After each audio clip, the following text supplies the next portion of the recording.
Hi everybody, boy, I've got a big topic. This is version 2 of my cholesterol rant video. Informative, this power moment for you, and cholesterol is such a giant thing.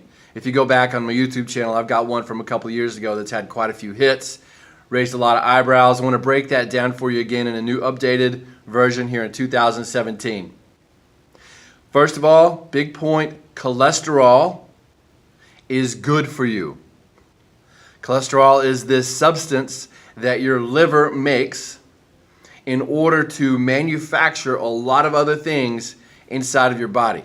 Think of it as raw material for multiple functions and multiple systems, organs, your skin, your hair, your nails, the cells, the lining of your cells, whether it's your immune system or your bone cells, your heart cells, your muscle cells, all these things in some way use cholesterol. So the idea that cholesterol is bad flies in the face of basic human physiology. So point number 1 is cholesterol is good for you. Point number 2, cholesterol drugs cause early death. And point number 3 is if you want healthy testosterone, guys, you want to protect your cholesterol. Don't try and treat it with the drug. So point number 1, cholesterol is good. Point number 2, cholesterol drugs will kill you faster. And point number 3, guys, we need strong men growing up. I see all these testosterone clinics all over the place. So we're going to tie all that in this short video here. So point number 1, cholesterol is good for you.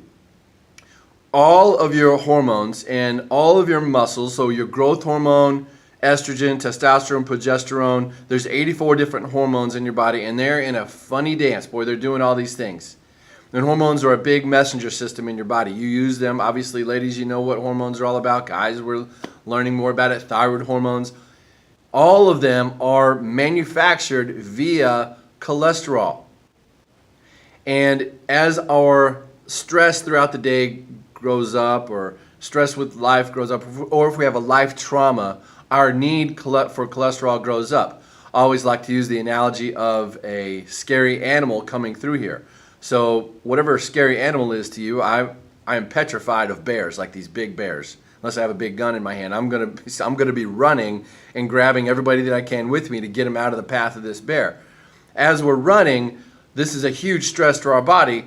Our cholesterol shoots up along with our blood pressure and everything else because our brain has recognized that we have this giant stress and we've got this giant need for hormones, muscle endurance, X, Y, and Z, and it's going to spit this, well, it's going to tell your liver through a nerve out in your neck to make cholesterol as fast as you possibly can to not only make hormones, but to also repair damage. You know, if you have an injury of some kind, you sprain an ankle, tear up a knee, or you have a surgery, I would expect if we checked your cholesterol right after that event that it would be a little higher than normal because you're making cholesterol to repair the damage.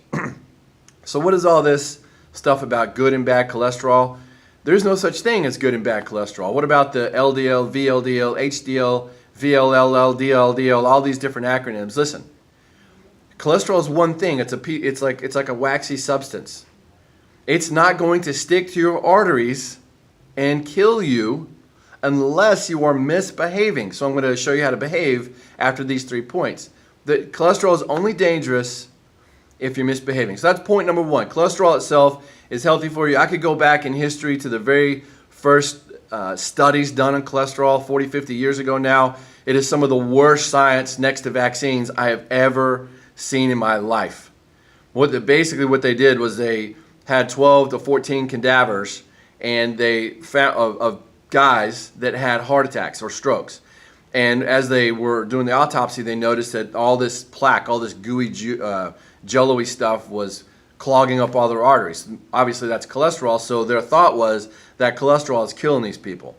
So these drug companies got involved, they created a marketing plan, and they sold cholesterol drugs like crazy.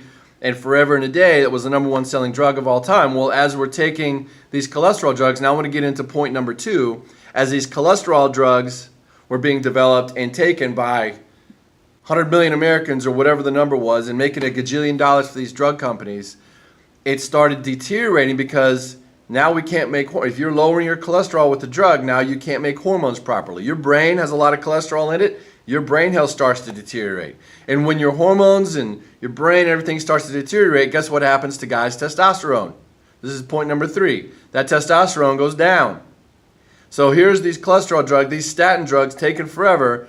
The number 2 selling drug, and then it took over first place for a long time, was, you guessed it, Viagra, because guys' testosterone was so far down. And we're seeing the epidemic right now in 2017 created partially by all these cholesterol drugs taken for the last 20, 25 years. Parts of my family were snookered in by this. And on top of hormone issues and brain issues, your joints break down without cholesterol. So today, it's no longer cholesterol drugs or Viagra. Today, 4 of the top 5 selling drugs are all for arthritis conditions, whether it's in your skin or your joints. And this has got to stop. You've got to get yourself out of the train. Ultimately, the mistake people make is that they put their faith, they put their health in the hands of a pharmaceutical company. That's who's telling the doctors what to do. All that tobacco science back in the 60s and 70s where they were promoting tobacco and saying it was good for you, it's the same thing today. And all those cigarette commercials or cigarette ads were in the Journal of the American Medical Association. Today you open up the Journal and all these different medical publications, all you see is drug ads everywhere. Listen, that's, whether it's right or wrong, that's the way that the system is set up. It's a capitalist economy, which I'm not about to complain about that, but I'm just saying you've got to wake up and realize when you're getting scammed. And these cholesterol drugs are some of the worst things. Now, a couple of studies for you guys that want to look some of this up. 2006 is when I first heard of this, and I looked it up, and I saw it. It made it into major publications like Time Magazine and Newsweek and all this. This is what the studies say.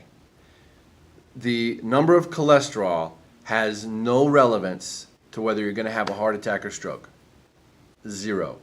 What they found was that half of all heart attacks and strokes occurred in people with normal to low cholesterol.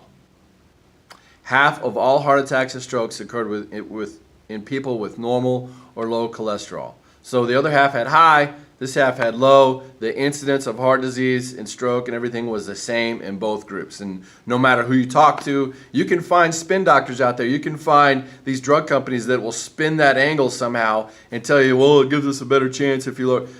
The studies went on to show that if you lower your cholesterol, now your immune system is down, you die faster from cancer, you're more susceptible to flu and pneumonia and everything else. So cholesterol, A, is good for you. It's a normal part of your human physiology. B, what was B? Well, I know what 3 was. Protect it, guys, so that your testosterone stays high. And number 2, that's right, cholesterol-lowering drugs kill you faster. Okay, so there's your dose of information on cholesterol today. Remember, I always want this to be good news. I want this to be liberating, not condemning. So if you're stuck taking these things, if you've taken these medications, listen, most of us have. I was born into this system. I took 5, 6, 7 medications some weeks. You know, my parents fell into that. They took a lot of medications. We're off everything. My kid doesn't take anything now. You can do this. Stick with it. Here's what you do to make sure your cholesterol is behaving properly and not sticking to your arteries. Number 1, your brain and your body have to be connected. If your brain and body are not connected and not flowing at 100%, all of this down here, your whole body starts going into haywire mode and it doesn't know what to do. So your hormones go wacky, inflammation runs out of control, you name it, the problem shows up. So your brain has to get there. Number 2, and this is vital, stop eating carbohydrates, especially the processed kind. You can get away with some fruit. If you're overweight, you shouldn't even be doing fruit right now. You can go with berries, but stop eating the breads, the pastas, the rice, all those processed carbs. And probably tied with second, and I think this is one that gets really overlooked, is a lack of minerals. So we've tested, I don't know how many hundreds of people over the years, and there were several things that everybody was deficient in. And one of them was minerals. And I think this has a lot to do with the way that our industrialization has taken over our food supply. Even the healthy organic stuff, you got to know what is in the soil. the vegetables are grown in. You got to know what the cows, if you eat red meat, you got to know what they're eating, or if you drink raw milk. Minerals are one of these things that has been deficient in everybody. So that's why you see that on our shelf. My wife and I take this every day. She ran low on her minerals a couple of years ago, and we almost lost her. We had no idea what the problem was. We figured it out, thankfully, through lots and lots of prayer and faith and trial and error. And these minerals saved her life, because obviously she gets adjusted very well. She takes very excellent care of herself, doesn't eat any of that junk. Started adding these minerals in, and her body started responding almost immediately. So get well adjusted. Keep your schedule. You want to keep a weekly routine with your adjustments. Cut out a bunch of the bad food as much as you can. I know we're going into Christmas and New Year's.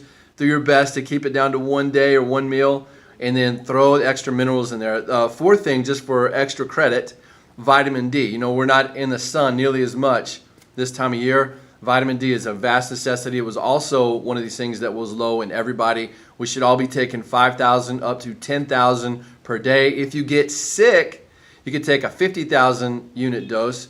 Make sure you get adjusted even if you're feeling bad. This is Dr. Hooten signing off. We'll talk to you next time.